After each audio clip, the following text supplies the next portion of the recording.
All right, Jesse on Fire, welcome back. As promised, this is a video that is not about mixed martial arts, but you know what? Sometimes things come out in the media that are so dead center of a knowledge base that I have that I would be doing you guys a disservice if I didn't make a video about it, because I know a lot about there are a few topics that I know a lot about, like a lot. An embarrassing amount, actually.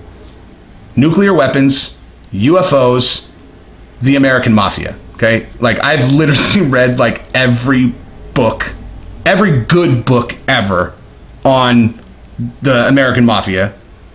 UFO thing, as you're about to find out, I have very dialed, because, and the reason why we're doing this video today is because today the Pentagon went public and said that the UFO phenomenon is real, and they are considered interplanetary vehicles that were not built on Earth, okay? So, like, everybody is like, oh, when's the government going to disclose that UFOs are real? Well, that happened today, okay? New York Times, look it up, okay? The Pentagon, UFOs are real, flying saucers are real, they are not from Earth, okay? That's the Pentagon.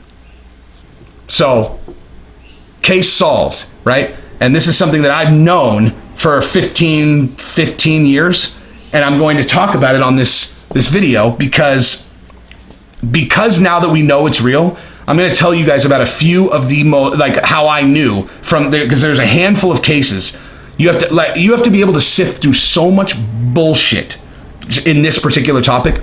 Like, the reason why guys like me could be so confident in it is because if you have the skill set of being able to very quickly identify people who are not credible or stories that lack, substance or evidence, and dismiss them, and you simultaneously are able to recognize credibility and evidence that is, then you could look at the UFO thing and it's easy. Like, it's literally easy if you took if you started looking at all the cases, because the ones that are credible are so obvious and the ones that aren't are equally obvious, but you have to actually be paying attention and not look at it as this blanket thing. Like, look at each one. So, bottom line is, if you guys care, because now we know we're, being visited by extraterrestrials, okay?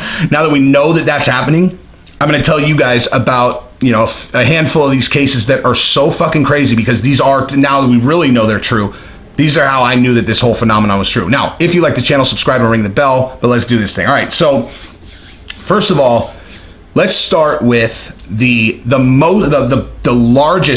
largest sighting in the history of the world. Okay, now this story is fucking crazy, and I'm gonna link a handful of videos for you. If you guys are actually interested in this topic after this, I'll link a few videos that are just, just watch them. Okay, I would never link you anything that wasn't like mixed mollywoppery level good. So the two, actually, matter of fact, my two absolute favorite YouTube creators are Mixed Mollywoppery and Mouthy Buddha, and Mouthy Buddha does the best fucking UFO documentaries ever, because he's like me or Joe Rogan, like, where he's really smart and he's really like great at identifying real case and evidence. But the number one sighting of all time is the Phoenix Lights, which happened in March of 1997. Now, if I was given a time machine, okay, and they were like, listen, you have the opportunity to go to any date in history, any place, any day, any time in history, where do you want to go? 100%, I would go to Phoenix, March 1997, to experience this particular night. So, the Phoenix Lights situation, now, some people may have seen like the video where it looks like there's like this circle of, like this big circle disc, because 1 million people got video of it, right? It's a really famous video. Except that is not the real Phoenix Lights incident, okay? That happened 2 hours after the real incident happened. There's questions around what that particular video was. But what the real thing was, okay, was the night of the Hale-Bopp comet. So there were thousands and thousands and thousands and thousands of people in Nevada and Arizona looking up at the sky, looking for the Hale-Bopp comet. A fucking triangle craft that was 2 miles wide, okay? 2 miles wide. Flew over Phoenix, and like absolutely dead silent, okay? Like, did not make a fucking sound. So there are, and when I'm talking 5,000 to 10,000 witnesses, I am not exaggerating. 5,000 to 10,000 people saw this, 100% of them are like, there is zero chance that that's made by people. Like what I saw, unless our technology has jumped 1,000 years from where they're like, I mean, try to imagine what 2 miles looks like. Like, and there are all these like a lot of guys. There's like Air Force bases out there, so a lot of these guys were trained observers, like that were in the Air Force or whatever. And one of them, like people were like, he's like, people would say to me, what you probably saw is a B-52 bomber. And what I say to them is, you could land 50 B-52s on one side of the thing that I saw flying through. And you know who else saw it? The governor of Arizona. The governor of the state came out and said, I saw it too. It's extraterrestrial for sure. There's no, like, and he's in the Air Force. So the governor was in the Air Force. He saw it, and he said, Fife Symington, look it up. He said, has to be, it couldn't be from here. What we saw.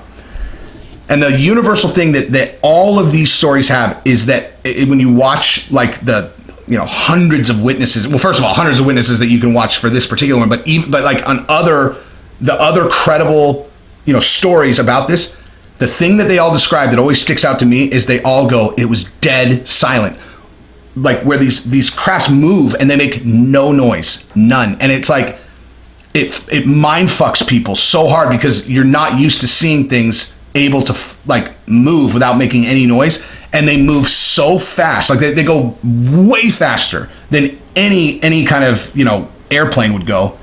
They make 90-degree turns, and they're doing all of this with making absolutely no noise whatsoever. And they all report that. And so a 2-mile fucking craft did that, and it was going so slow. And then at the very end, there's a handful of people that saw it at the end where they said that it like went like this, and like, you know, moved its wings in it and went.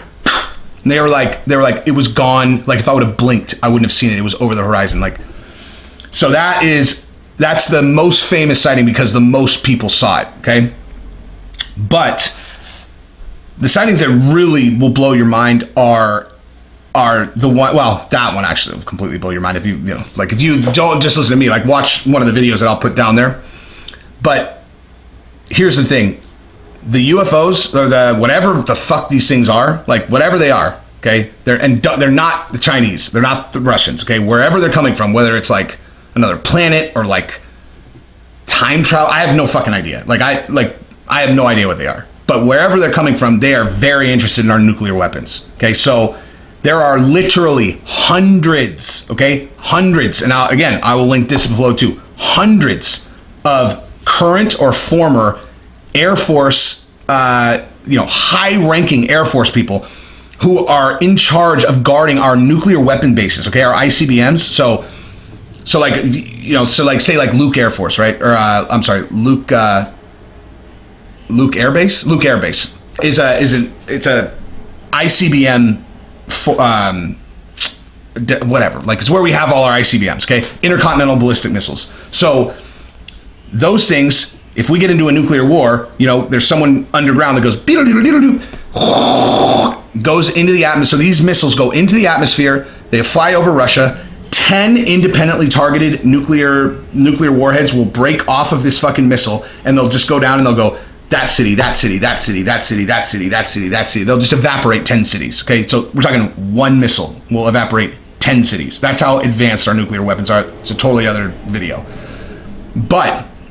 And we have tons of these fucking things at these places. But each of the missiles is independently powered intentionally so that an enemy couldn't come in and like, you know, hack the grid and take down our entire nuclear weapon response in this area. They are all in each missile completely independently, you know, powered, right? There is no connecting grid to the multiple, you know, missiles.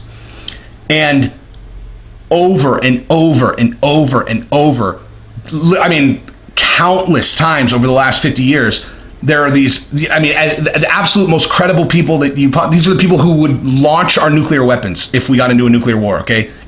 You got two options. Either they're telling the truth or we have utterly insane people guarding our nuclear weapons, okay? So the crazier of the two is if they're not telling the truth.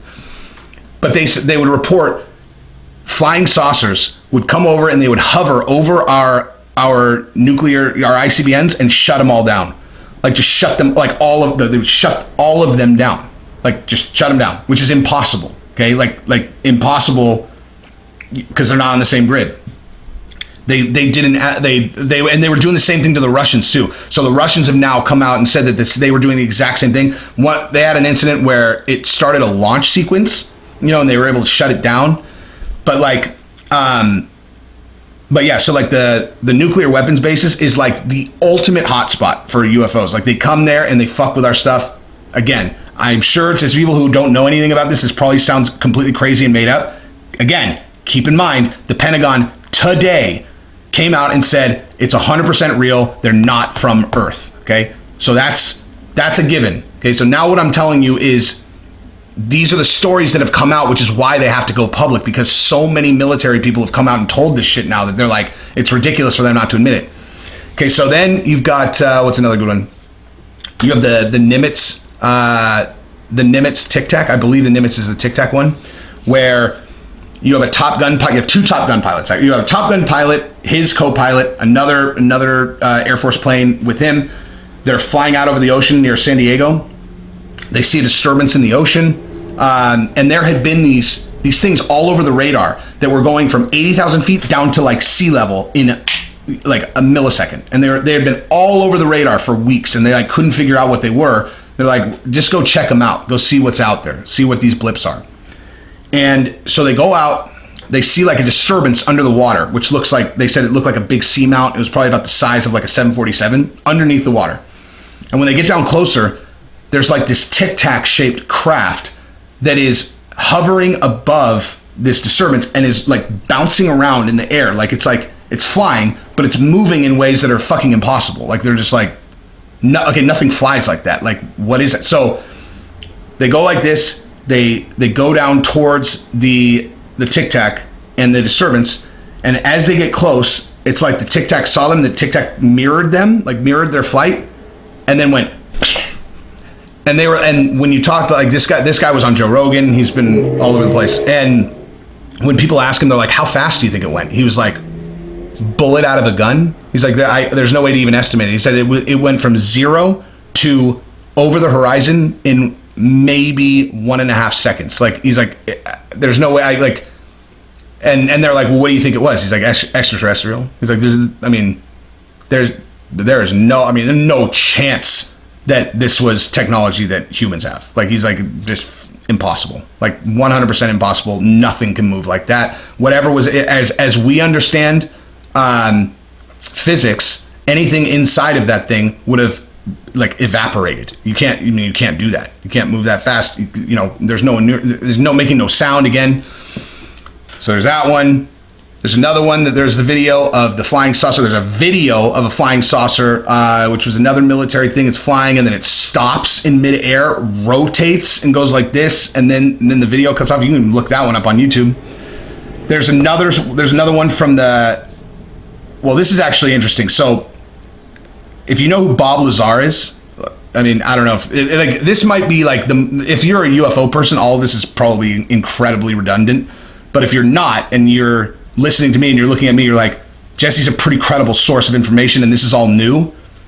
This is all 100% legit. Like, every single one of these stories, you're talking dozens of witnesses who are 100% credible. So Bob Lazar, okay, this is the one story I'll bring up where there are question marks about the validity of this thing, but he has had so many things that he said in the 80s end up being accurate.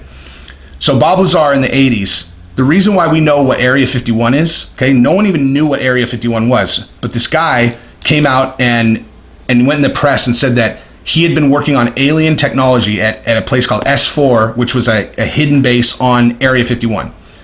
He went public with this reporter named George Knapp, and his name is Bob Lazar, okay? And so his story was that he had gotten recruited. He worked at Los Alamos, which is a nuclear, I don't know if it's whatever. It's one of the top labs in the country. Los Alamos is where we tested nuclear weapons. But he got recruited from there, and he was working at this place S4, and they were trying to back engineer alien technology. So this is what he said. Okay, so this whole story is completely unverified, except for the story that Bob Lazar says that this is what he did. Right.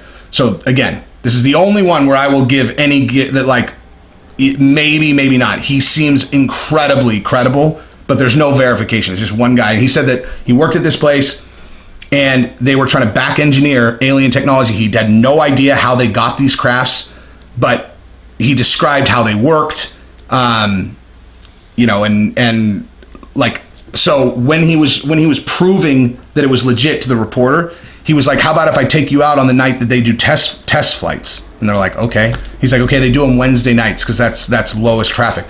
So they go up on a mountain, and the exact time that he said, there's a fucking saucer ripping around in the sky. And they did it 3 consecutive weeks, and then they got caught. But so, you know, yeah, like at the time, he says they're going to be test flying this thing on Wednesday. They go out and there's a fucking thing ripping around the sky. Simultaneously, so at the time, he said that one of the reasons why we couldn't reproduce the technology is because they run on an element that's not like basically doesn't exist on Earth. There's no stable version of it on Earth, or we can't create it or something, right? And it's called element 113, and at the time, people were like, "There's no such thing as element 113." Okay, you're talking like 1984 when he's doing this. There's no such thing as I might be getting that year wrong. Don't hold it against me. But he's like, you know, the 80s. There's no such thing as element 113. Yada yada yada. And he's like, no, there is. You just don't know. So fast forward to like 2010 or something, and boom, we discover element 113. Like 30 years later, from what he said, ended up being true.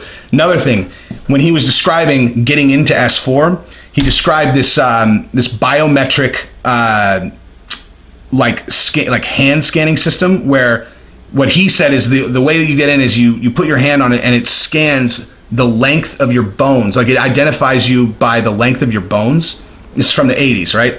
And everyone was like, okay, that's science fiction. It's bullshit. Yada, yada. You know, like, it's like they said it was bullshit. Okay. So now in 2020, the guy who made the documentary about him, he found that exact machine and got it verified that is exactly what was in the top secret bases. He verified that this is what they used. The exact bone, like literally exactly what he described. Like, but he described it in the 80s, and then now in 2020, you know, you find out that these things are fucking real. So like, it was all these things that he said, you know, that you couldn't prove back then, that have since then been proven, even though he did say they're going to do the fucking test flights, and, you know, there was a flying saucer. Anyway, but he said he went to MIT, he said he went to Caltech, and there are no records of him going to those schools. So, you know, if you believe him, then whatever agency was running this program went and erased his past to kill his credibility. And if you don't believe him, then he didn't really go to MIT, and he didn't really go to Caltech, and he made the whole thing up. But he also he said he worked at Los Alamos, and they called Los Alamos lab, and they were like, so did a Bob Lazar work there? They're like, no, we have no record of that guy. No record. And then they proved he did work there. Like, there's a newspaper article from back then. It was like, you know, Bob Lazar, rocket car, physicist at Los Alamos from way back then, and he was in the company directory that they still had. So they proved he 100% worked at Los Alamos, and Los Alamos was lying about him not working there. So, you know, if you trace that back to the schools, you know, it's one of those things. It's like a total fucking conundrum, because if you look at this issue the way that I do, like, I only want to tie my reputation to shit that I'm like, oh, you think you know better than a fucking colonel in the Air Force who guards our ICBMs? He says it's extraterrestrial, but you think you know better because what, you watch fucking Bill Nye the Science Guy? Get the fuck out of here. Okay? Usually I can tie my reputation to like things like, or like, oh dude, so you know better than 10,000 witnesses, including the governor of Arizona, who has literally gone on camera 1,000 times saying it was extraterrestrial. You're like, but you know better because why? Because like someone told you that UFOs aren't real, fucking idiot. Anyway, but yeah, so Bob Lazar, it's a tough one. Like, I can't even say that I honestly, I can't decide. I'm gonna be honest with you, I can't decide if I want to believe him.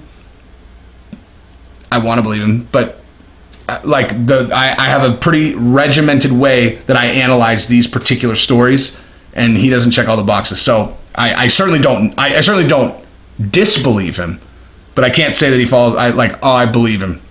Anyway, But the whole point of all that was that Bob Lazar said that the way that those UFOs flew was that they had two modes. Like, you'd fly like this, but then if you wanted to go really fast, you had to turn the belly of the, so like, you know, it's a flying saucer, you turn the belly this way, and then they would fly belly first if they wanted to go really fast. Like you know, bullet out of a gun, they'd go belly first, right? There's an incident in 1968 in Australia where another one of those mass sightings, you're talking like hundreds of kids at this elementary school who all testify the exact same thing still to this day. And all of them are like, I remember like it's yesterday. And I can tell when people are telling the truth. They're telling the truth. And the way that thing moved was it turned belly and then went like at lightning speed. Now, it's possible that Bob Lazar had read a book about that incident and then he tied that into his story. I'm always looking for a way that people are lying. So it is possible that Bob Lazar stole that from a book or something.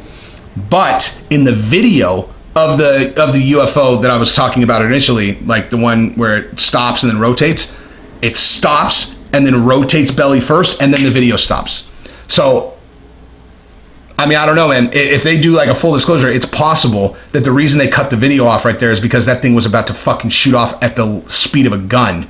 And they knew, like, if they just, you know, threw that at the public, people would shit their pants and be like, what the fuck was that? And they needed to, like, ease us into it, right? So it's possible that there's, you know, more to that video. Who knows? That's a total theory, though. So the only other, you know, there's actually a lot of other stories. Like the Rendlesham Forest one is fucking bananas. Talk about dozens and dozens and dozens of Air Force witnesses over multiple nights. That story is insane. I'll link a YouTube. You should definitely watch that YouTube video. It's fucking insane. One of the craziest stories of all time. But the other main kind of issue tied to UFOs are abductions, right? Like, and I never believed that shit at all. Like, I was always like, alien, like, I believe that they're here and I don't have any idea what they are because there's too much evidence. Like, if you really look at the shit I've looked at, only an idiot would say that it's not real, right? But the abductions thing, I was always like, I don't know, man. That's a stretch for me, right? Because to the point that I was making, there are never any, you know, there's no corroborating evidence. It's just someone saying like, yeah, you know, they come in my room and, you know, they lift me up and then they take me into the thing and then they make me have babies with their aliens. They sound like there are so many crazy people in UFOs that, like I said, you have to sift through, you know, 98 bullshit stories to get to the one that's true. Except that one that's true changes the entire paradigm of the fucking world we live in, right? But except for one story. So there is one alien abduction story that I do believe 100%, and it's because it checks all the boxes, okay? So there's a guy named Travis Walton, okay? Now, some of you guys may have seen the movie Fire in the Sky, okay? That is based on Travis Walton's experience. However, the movie, they just, you know, they took like the basic story and then they did all kinds of random shit that's not at all what actually happened. But basically, what actually happened, and I do believe this. Like, I'll tell you, like, I would encourage you guys to watch a documentary called Travis, because everyone who was there and everyone who investigated, all these people who, you know, did the polygraphs and every other thing, everyone is in this movie. And if you have any skill set in reading people, these people, they're not smart enough to all of them be this convincing. They're like, it's this tiny little town in Arizona. And they are, every one of them, there's not a single one of them where I caught even a hint of dishonesty. And I'm very good at that. Very good. And you're talking about a dozen to 20 people, all with not even a hint of dishonesty. It's like, dude, this is true. You know, I mean, and then all of them passed like 7 independent lie detectors about this. So anyway, what happened was Travis and 5 guys were on a logging crew, and they were driving out of the forest at like you know, kind of, it was dark, and they look and they see like this light. It's normally pitch dark in the forest, and they see this light in the forest. They're like, what the fuck is that? They pull over and look, and it's a flying saucer that is down, like kind of near the ground. Like basically it's like landed or whatever. I don't, you know, it's landed. And Travis Walton, who's 22 at the time, and he's like a fucking maniac, you know, testosterone-filled 22-year-old logger in northern Arizona. There's like 200 people that live in their fucking town. He gets out of the car and sprints towards this flying saucer. Like, if you ask him now, because now he's an old man, like he's 65 or something, like, why'd you do it? He said that he just like was crazy, but once he started running towards it, he said he was thinking in his mind, what the fuck am I doing? But it's too late, like now I can't turn around. So he gets up close to it, and something happens where some kind of like light or energy thing comes off the flying saucer and shoots him 50 fucking yards down that way.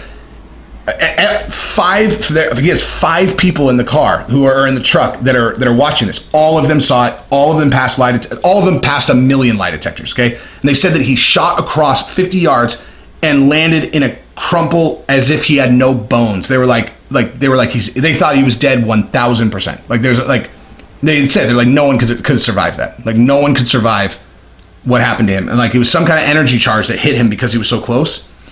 So they floored it, and they drove a couple miles down the road until they calmed down. They freaked out, and they were like, "What do we do?" And someone was like, "I'm going back," and they all decided they would all go back. So they go back, and UFO's gone, and so is Travis. So they looked everywhere for him. They assume he's dead. They go and they tell their story to the sheriff. So everyone assumes that these guys murdered Travis, right? Like, they're a logging crew. Oh yeah, a UFO. The fuck are you talking about? So it's a murder investigation. 5 days later, okay, like the whole town thinks they killed him. 5 days later, Travis fucking shows up, like, in the next town, calls his brother, 5-day, beard growth, and he's like fucked up, like PTSD, like he can't communicate. He can't talk to anyone, and he's super fucked up. So, long story short, what had happened was they had brought him onto the craft and fucking nursed him back to health. Like, whatever, like, this is the interpretation that he has, and as I've heard this story, and that's what makes sense, is like, it was an accident, and they took him on board, they fixed him, and then put him back. So basically, like, obviously when he got hit by the thing, he's unconscious. So he wakes up and he's on a table, and he looks, okay, again, I realize how nuts this sounds. Look in my face. Like, do I strike you as a person who's easy to fucking fool? Yeah, like I'm telling you, if I believe it, it's like, this is not fucking nonsense. Like, go watch the documentary and then tell me you don't believe it. Anyway, so he's on a table. He wakes up, he looks over, and they're like 2 fucking, he called them creatures, like, sitting there, but basically what he describes are like, like the fucking alien grays or whatever, like the big eyes. And he said that he freaked out. Like, he jumped off the table. He said they were really little, and he was reaching around for something that he could use as a weapon, and they, scuttled out of the room. So he goes out and he runs down this fucking hallway. He's like, he's in utter panic. I mean, imagine what that would be like, right? So he's running. He says that the air was really thick in the craft. So when I originally thought that, I thought maybe like, they have different atmosphere or whatever, like, so they make it how they're comfortable. But then in hindsight, he was super fucking injured, and I think it's possible that what it was that his lungs were injured. And so when he's running, he's feeling as though it's like humid because he can't get a breath, but in reality, like, he's not recovered, and his lungs are badly injured. Anyway, it's neither here nor there. Runs down this hallway, and he finds himself in this big hangar, and there are like multiple like saucer crafts in there. Like, he's in some huge ship apparently, and he's absolutely completely wigging out. And then right then, some what looks like a human being comes in like a suit with like a a mask on or whatever, and grabs him by the arm gently and starts like leading him back. And he said that he was trying to talk to this person. He's like just talking, like, what's going, and the person wouldn't talk back to him, just would look at him and took him back into the room. Anyway, takes him back into the room where there are 2 other people dressed identical to this, human. Lays him on the fucking table. They put a thing over him. He fell back asleep, and he woke up on the ground. He woke up on the ground. What he thought to be a couple hours, like, he thought the whole thing lasted a few hours, but it was 5 days later. And as he looks up, he saw a fucking ship go. And yeah, so that's the story that he told. And I can't stress enough how well vetted these guys' stories are in terms of everyone tried to prove these guys were lying. Independent fucking lie detectors after lie detector after lie detector after lie. Like, and again, these are not sharp guys. Like, these are not people that could all train to beat a lie detector and then become the most convincing guys ever. Like, these are fucking loggers in like a rural, town.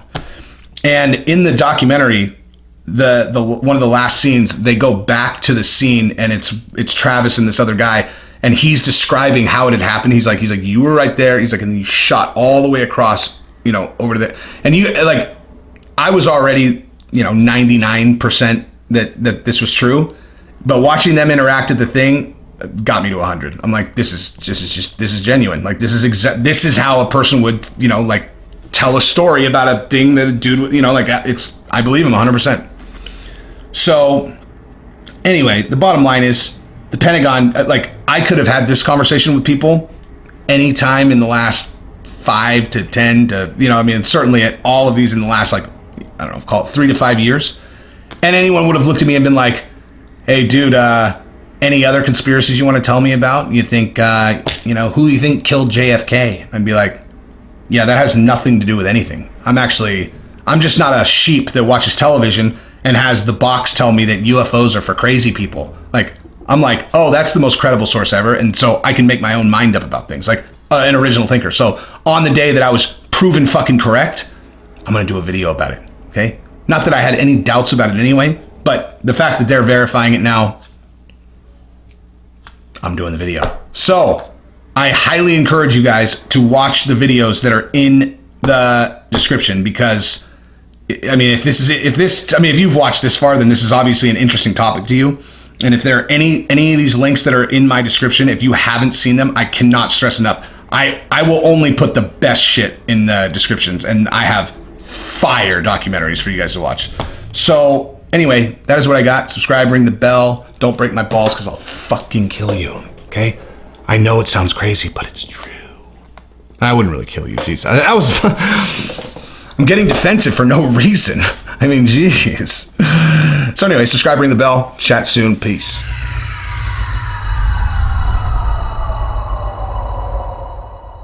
Peace.